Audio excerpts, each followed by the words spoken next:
Bruno Solo partira prochainement en tournage avec Stéphane Bern, à qui il va donner la réplique dans une fiction télévisée. Dans Nice Matin, le comédien a confié qu'il n'a pas toujours porté l'animateur dans son cœur. Apprendre à connaître les gens a parfois du bon pour nouer de belles amitiés. Révélé dans la série Caméra Café en 2001 avec son ami Yvan Le Bolloc, Bruno Solo est aujourd'hui l'un des visages phares du petit écran, aussi bien dans des fictions que dans des émissions. Comme La Guerre des Trônes, sur France 5, dans laquelle le comédien retrace l'épopée des dynasties rivales ainsi que les jeux de pouvoir qui ont écrit l'histoire de l'Europe. Et pour ce programme, il a reçu le soutien d'un certain Stéphane Bern, spécialiste des têtes couronnées de France Télévisions depuis plusieurs années, qu'il a adoubé lorsqu'il a développé l'idée de son émission. Stéphane Bern incarnait tout ce que Bruno Solo n'aimait pas pourtant, avant d'adorer Stéphane Bern, avec qui il va prochainement tourner une fiction à Marseille.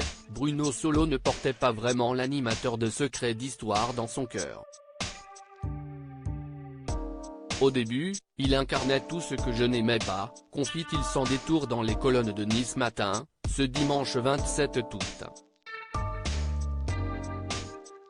Mais un jour, contre toute attente, l'animateur a osé affronter le comédien, après avoir eu vent de ses sentiments à son égard. Il est venu me voir, et m'a dit, « Tu ne m'aimes pas, mais tu serais surpris si tu me connaissais », rapporte Bruno Solo auprès de nos confrères, admettant avoir alors découvert un type poignant, d'une sincérité absolue, sympa et très drôle. Et beaucoup plus perfide que je ne l'avais imaginé. Nous avons beaucoup ri ensemble, précise-t-il.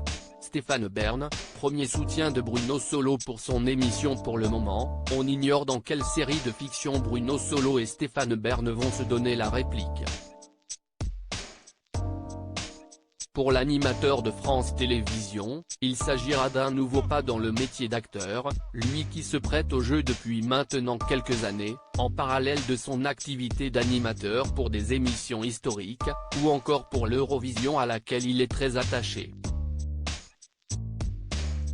Pour le créateur de Caméra Café, série qui n'aura malheureusement pas le droit à une suite, ce sera surtout l'occasion de retrouver son ami, qu'il a tout de suite soutenu, il y a 7 ans, lorsqu'il a développé son émission La Guerre des Trônes.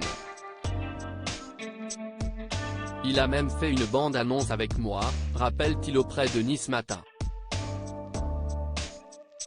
Finalement, il a bien fait de chercher à mieux le connaître. Article écrit en collaboration avec 6 médias.